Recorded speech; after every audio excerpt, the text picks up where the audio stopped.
Hi again, fourth graders. Welcome to this week's second read aloud of Number the Stars. We're on chapter 4 now. We're getting pretty far into the book. In chapter 3, we heard about Miss Hirsch, and we learned that she is a Jewish shop owner whose shop was closed because she was Jewish. And we figured out that Ellen's family is also Jewish, and we're hoping that they're not affected in the same way that Miss Hirsch was.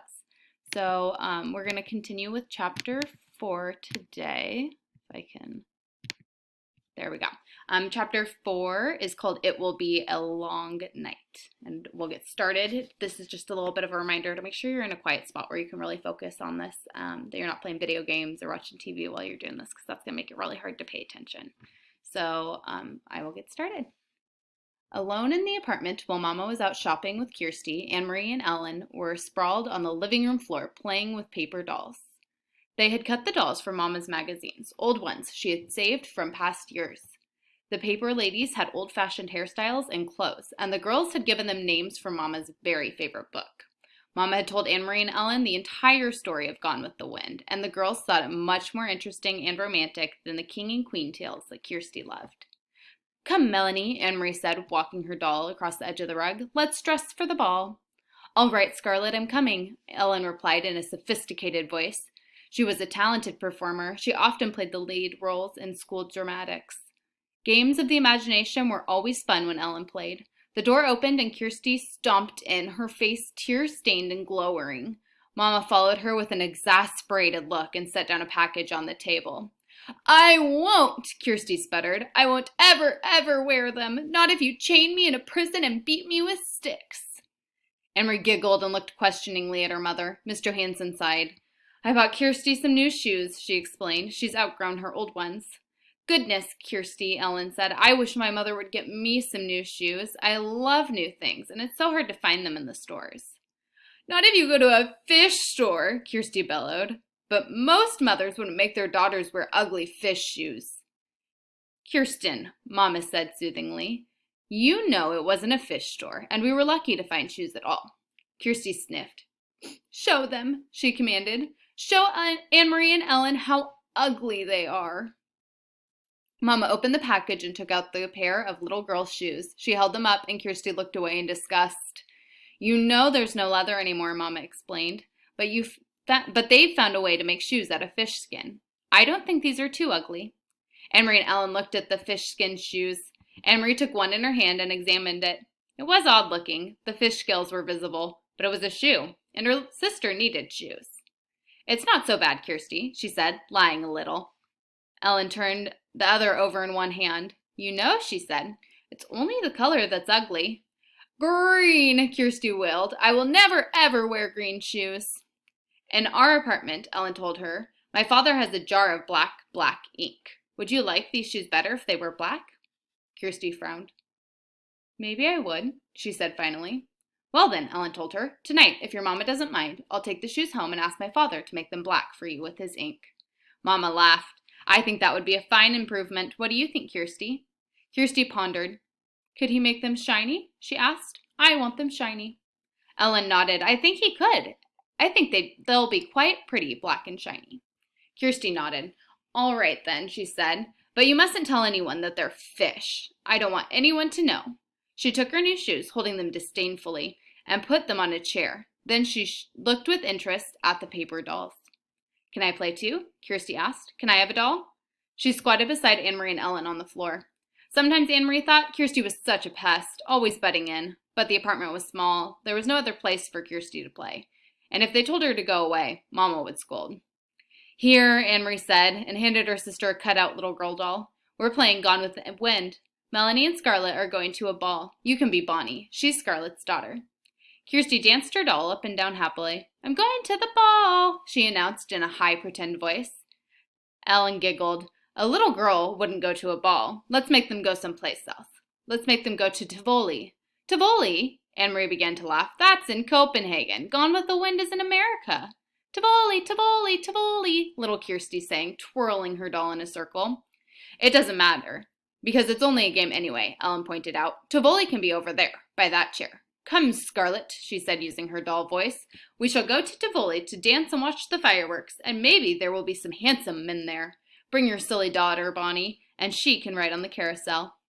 Amory grinned and walked her Scarlet toward the chair that Ellen had designated as Tivoli. She loved Tivoli Gardens in the heart of Copenhagen. Her parents had taken her there often when she was a little girl. She remembered the music and the bright-colored lights, the carousel and ice cream, and especially the magnificent fireworks in the evenings. The huge colored splashes and bursts of light in the evening sky. "I remember the fireworks best of all," she commented to Ellen. "Me too," Kirsty said. "I remember the fireworks." "Silly," Anne-Marie scoffed. "You never saw the fireworks. Tivoli's garden was closed now, and the German occupation forces had burned part of it, perhaps as a way of punishing the fun-loving Danes for their light-hearted pleasures." Kirsty drew herself up, her small shoulders stiff. "I did too," she said belligerently. "It was my birthday. I woke up in the night and I could hear the booms. There were lights in the sky. Mama said it was fireworks for my birthday." Then Anne-Marie remembered. Kirsty's birthday was late in August, and that night, only a month before, she too had been awakened and frightened by the sound of explosions. Kirsty was right. The sky in the southeast had been ablaze, and Mama had comforted her by calling it a birthday celebration. "Imagine such fireworks for a little girl 5 years old," Mama had said, sitting on their bed, holding the dark curtains aside to look through the window at the lighted sky. The next evening's newspaper had told the sad truth. The Danes had destroyed their own naval fleet, blowing up the vessels one by one as the Germans approached to take over the ships for their own use. "How sad the king must be," Anne-Marie had heard Mama say to Papa when they read the news. "How proud," Papa had replied. It had made Anne-Marie feel sad and proud too, to picture the tall, aging king, perhaps with tears in his blue eyes, as he looked at the remains of his small navy, which now lay submerged and broken in the harbor. "I don't want to play anymore, Ellen," she said suddenly, and put her paper doll on the table. "I have to go home anyway," Ellen said. "I have to help Mama with house cleaning. Thursday is our New Year. Did you know that?" "Why is it yours?" asked Kirsty. "Isn't it our New Year too?"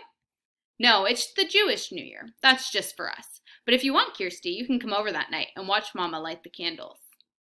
Anne-Marie and Kirsty had often been invited to watch Miss Rosen light the Sabbath candles on Friday evenings. She covered her head with a cloth and said a special prayer in Hebrew as she did so.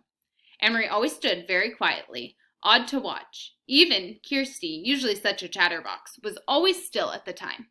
They didn't understand the words or the meaning, but they could feel what a special time it was for the Rosens. "Yes," Kirsty agreed happily. "I'll come and watch your Mama light the candles, and I'll wear my new black shoes." But this time was to be different.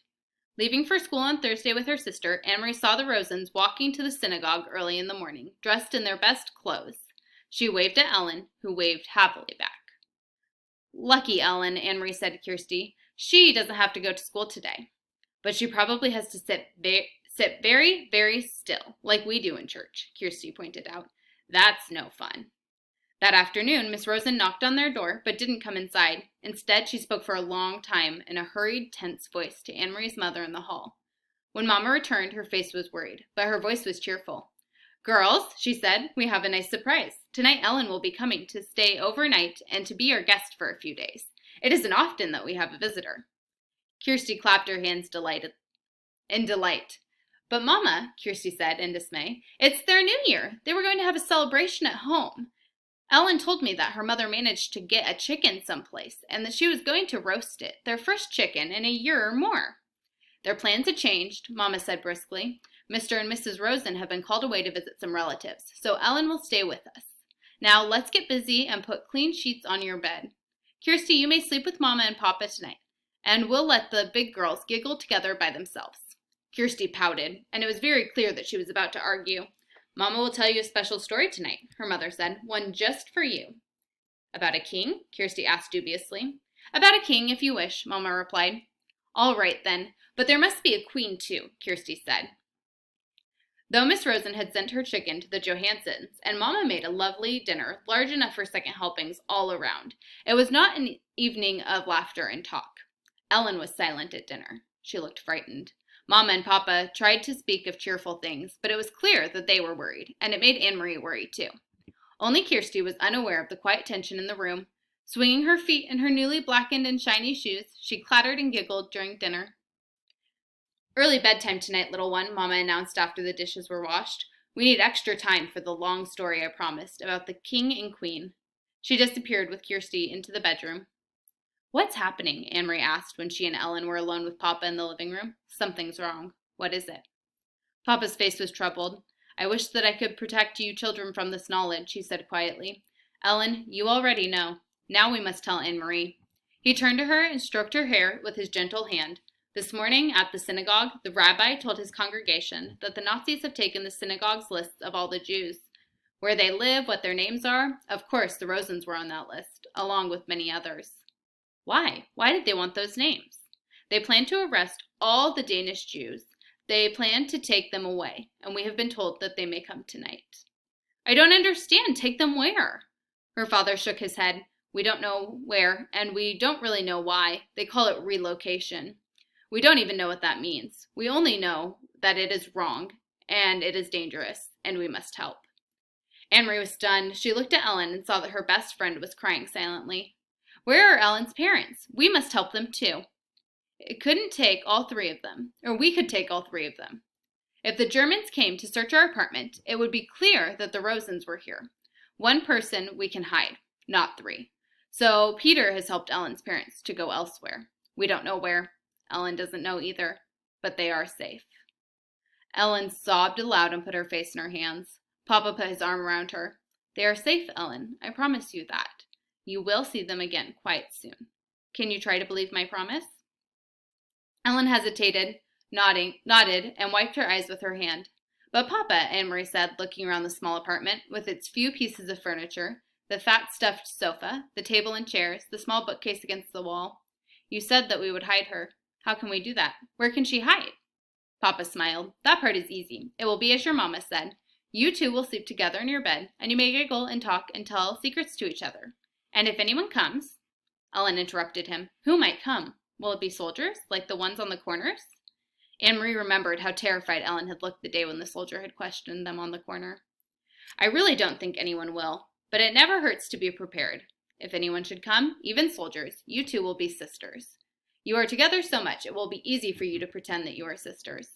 He rose and walked to the window. He pulled the lace curtain aside and looked down the street. Outside it was beginning to grow dark. Soon they would have to draw the black curtains that all Danes had on their windows. The entire city had to be completely darkened at night. In a nearby tree, a bird was singing. Otherwise, it was quiet. It was the last night of September. Go now and get into your nightgowns. It will be a long night. Anne-Marie and Ellen got to their feet. Papa suddenly crossed the room and put his arms around them both. He kissed the top of each head, Anne-Marie's blonde one, which reached to his shoulder, and Ellen's dark hair, the thick curls braided as always into pigtails. Don't be frightened, he said to them softly. Once I had 3 daughters. Tonight, I am proud to have 3 daughters again. All right, and that is the end of chapter 4. So we will start chapter 5 next Tuesday. And now that you've finished this, at some point you're going to want to go watch the lesson before you read your book club book and start your assignment for your Thursday packet for May 14th. So I will see you over there. Bye, guys.